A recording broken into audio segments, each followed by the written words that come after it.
When the man was selling the gun, he suddenly realized that the buyer's speed in assembling the gun was 3 seconds faster than his, a special agent. Even when he deliberately adjusted the scope, the buyer could accurately hit the star target. This instantly made him realize that the other party was definitely a professional assassin. Thinking about how he had requested retirement from the organization a few days ago, and then the organization arranged this transaction for him, he concluded that there must be a connection. Unexpectedly, the other party directly handed the assembled gun to him, asking Mike to shoot next to him to test the effectiveness of the silencer. Mike could have solved this problem with one shot, but he didn't. Instead, he thought of a better way to deal with him.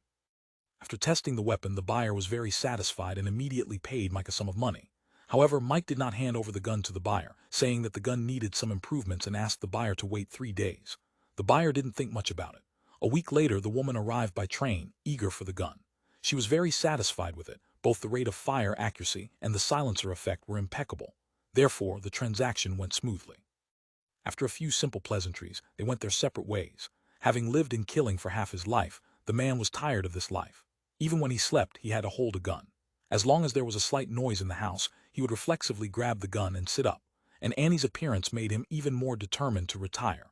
The money he had earned was enough for both of them to live a worry-free life for the rest of their lives. There was no need to keep fighting and killing. Would things really go as he wished? One night he noticed a strange man. This man had been appearing here intermittently for several days, and this street was the man's only way home. He immediately realized that the other party was up to no good.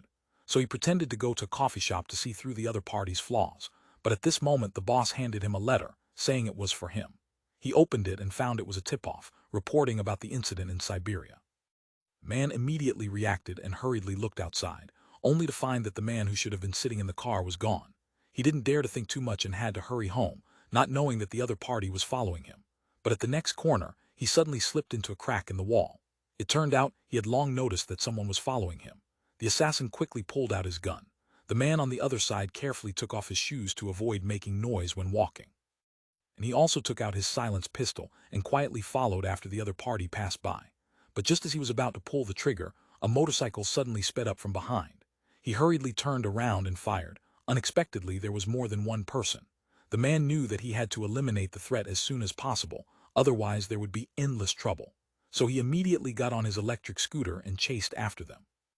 Knowing that he was no match, the assassin could only drive away in a panic. The two of them were chasing each other like this. At a turn, he shot out the other party's front tire, causing the assassin to crash into a railing and stop. Before the other party could pull out his gun, the man rushed up and killed him without hesitation. After this incident, he knew that he couldn't live in peace until he solved the mastermind behind the scenes. Then he called his superior. "They know I'm here because of you. Death was because of you." The superior's answer made him even more convinced of his judgment. He decided to set a trap. The next day at the town's annual celebration, he deliberately exposed his whereabouts to lure the enemy out.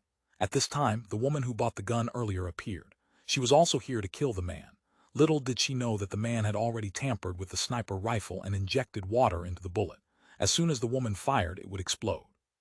And he asked Annie to wait for him by the river.